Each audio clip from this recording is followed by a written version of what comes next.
I've always been dumped because I'm not good with words. Because of that, I stayed single until I was 35 and couldn't get married. Then I met Lisa, who was 5 years younger than me. She was assigned to the sales support department where I work as a temporary employee.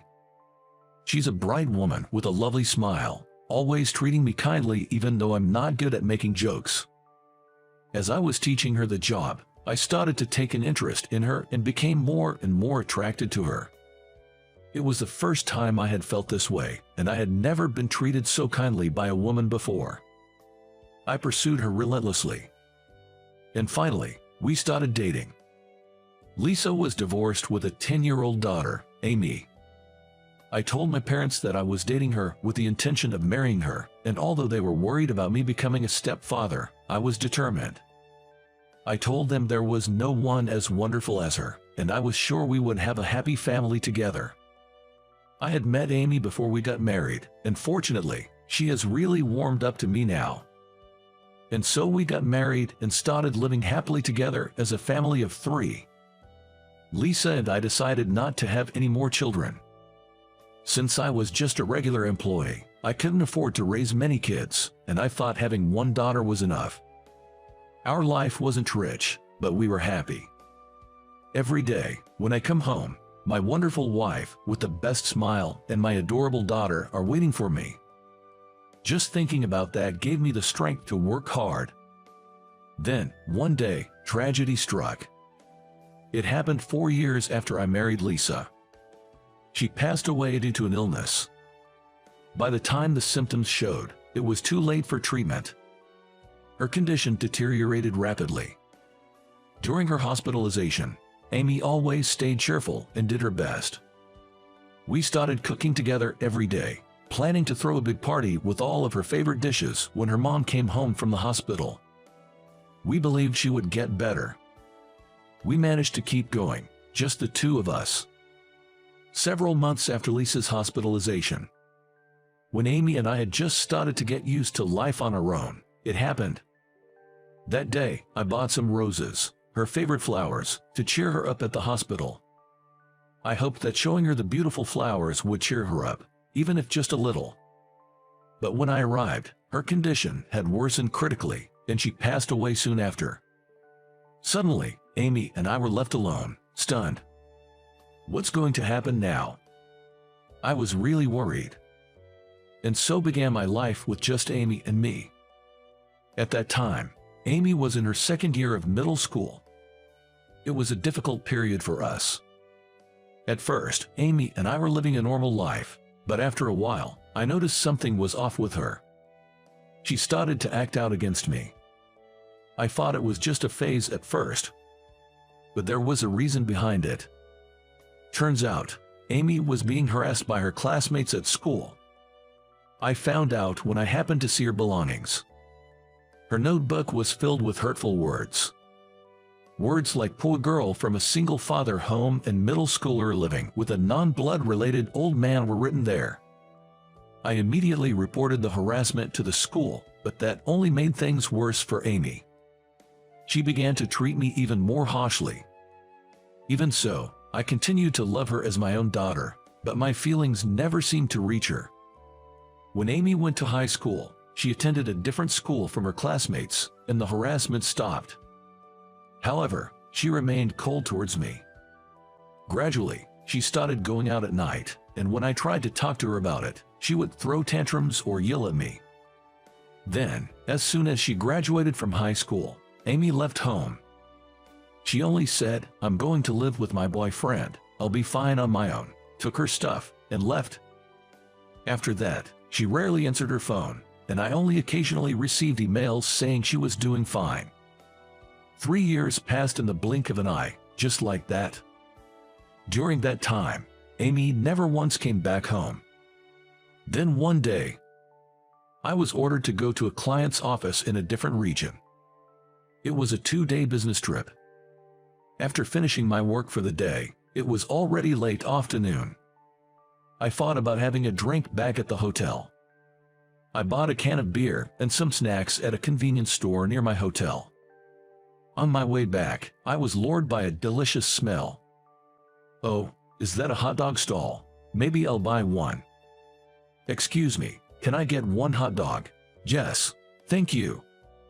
That's when I saw something shocking. The woman making hot dog in front of me was my daughter, Amy. "Amy, what are you doing here?" Dad." Amy looked thin, and her hair was unkempt. After a moment of surprise, she looked down and said with a bitter smile, "I'm embarrassed to be seen like this after so long. I'm shocked to see you here of all places." As I said that, Amy suddenly teared up, looking like she was about to cry. "What's wrong?" I asked in a hurry. But all she could say was, "I'm sorry." Then I suggested, "I'm staying at a hotel down the street tonight. Why don't you contact me after you finish? Let's talk for a bit." Amy just said, "Okay," and silently started making hot dog again. That night, I received a message from Amy, and we agreed to meet at a diner next to the hotel. When I arrived, Amy was already there, waving at me awkwardly. Sitting down, she seemed tense and kept looking down without saying a word. "So, how have you been? I was worried since I hadn't heard from you in a while," I asked casually. Amy looked sad and said, "I'm sorry. I guess this is my punishment for saying such terrible things to you, Dad." With that, she started to cry. Wondering what had happened, I decided to ask her about it. After leaving home, Amy had moved in with a man she was dating with the intention of marrying. He was 3 years older than her and was involved in music activities. Amy was originally a fan of his, and it seems like she had a big crush on him. However, he cheated on her with another woman, and Amy got dumped. Amy ended up spending a lot of money just to get by, and eventually ran out of savings. After being dumped by him, she couldn't focus on her job anymore and ended up quitting the company she worked for. After some time, she started working at a nearby supermarket and a hot dog stand to make ends meet. But even with that income, life was still a struggle.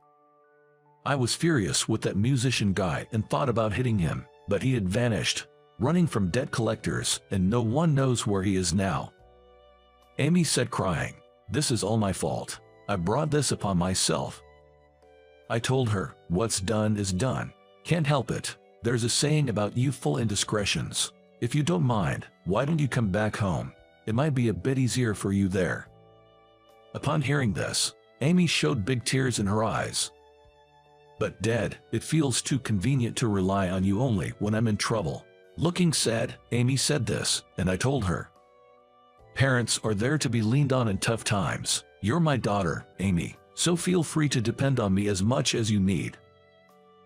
Dad, thank you, I'll think about it," Amy replied, wiping her tears with a handkerchief. After that, we chatted about trivial things for a while before parting ways. As a final word, I told Amy, "You can come back home anytime." She smiled and nodded. A few months later, Amy returned home with her belongings. "I decided to come back," she said with a smile. Seeing her, I said, "Welcome back, I've been waiting for you." After that, Amy and I started living together again. It was awkward at first, but after a month, we got used to each other, and Amy even started making jokes. Her once thin body gradually became healthier. I was relieved. Since coming back, Amy has been cooking every day. Her chicken soup, in particular, is outstanding. It has a gentle flavor, somewhat reminiscent of Lisa's chicken soup, sometimes bringing tears to my eyes. Seeing me like that, Amy asked, laughing, "Is it so delicious that you're about to cry?" "Yeah, it's so good it makes me want to cry." Amy laughed heartily, saying, "What's that supposed to mean?" Watching Amy's smile, I truly felt glad she was getting better. After returning home, Amy got a job at a local factory. She worked hard at her job while also doing her best with the household chores. I was really proud of her. Amy, making up for the time we were apart, took care of me in every way possible. Then, one day after 10 years into this life, Amy brought her boyfriend home. It seems he's her superior from the same workplace.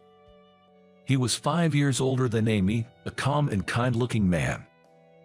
He greeted me politely, and I instantly felt that this man could make Amy happy. He even mentioned that he was considering marrying Amy. I told him, please take good care of Amy. Amy, blushing, said, Dad, it's too early for that.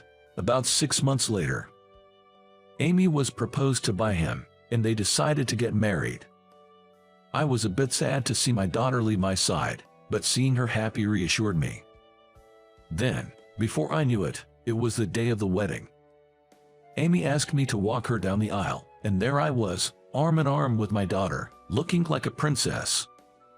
As we walked, I was so nervous my mind went blank, but then Amy softly spoke to me. Dad, I was happy because you were my father. Huh? When I glanced at my daughter's face, she was looking at me with a beautiful smile, just like Lisa in her younger days. With my vision blurred by tears, I managed to walk with her to the end and smiled at her. Then we took our seats at the reception hall. Looking around, I saw orange roses, my wife's favorite, decorated everywhere. In the center, my daughter, dressed in a pure white gown, was smiling happily. Then a staff member took the microphone and announced, Now, the bride will read a letter to her parents. Amy stood up and began to speak, looking ahead. To my mom in heaven, do you remember the promise we made before you passed away? Huh? I looked up. Mom, when I visited you in the hospital, you taught me how to make Dad's favorite chicken soup, other cooking recipes, and many other things. At that time, you made me promise to take care of Dad until I found someone special. I realized then that you wouldn't be with us much longer. I had no idea they had made such a promise. Amy had been bright every day, knowing that Lisa was going to pass away. Tears overflowed as I learned the truth after decades. I couldn't keep that promise right after Mom passed away, I'm sorry, but I realized Dad, although not good with words, is indeed the kindest and most loving person, just like Mom said. I now understand why Mom fell in love with Dad. Both Amy and I are in tears. I love you so much, Dad. Her confession, choked with tears, filled my heart with overwhelming emotions. Then, looking ahead, Amy turned to gaze at me. Dad, I'm getting married. Make sure to wash the laundry and not let it pile up. Put on your pajamas after you get out of the bath. Don't walk around naked, or you'll catch a cold. I watched my daughter, unable to speak through her tears. Then a staff member handed me the microphone, saying, A few words from the father, please. Amy, thank you for living with someone like me. I'm grateful. You're getting married now, so you can cry like this. Smile, like you always do. Then I turned to address her husband. My daughter is a great cook and a very kind person. Please take good care of her. Make sure she's happy. I asked so and heard a strong reply, Yes, I promise. I had no regrets left. And so, the wedding ended successfully. I truly felt blessed to have been a father to my daughter. I was glad to have married Lisa, and happy to have been Amy's dad. I never knew about such a promise, Lisa, worrying about me until the very end. That's just like you. I sat in an empty room, speaking to my wife's photo. After the wedding, Amy moved in with her husband but still came to my house regularly to help with various things. So, I never felt lonely. Seeing the happy couple always warmed my heart. I continue to wish for Amy's happiness and support her in my own way.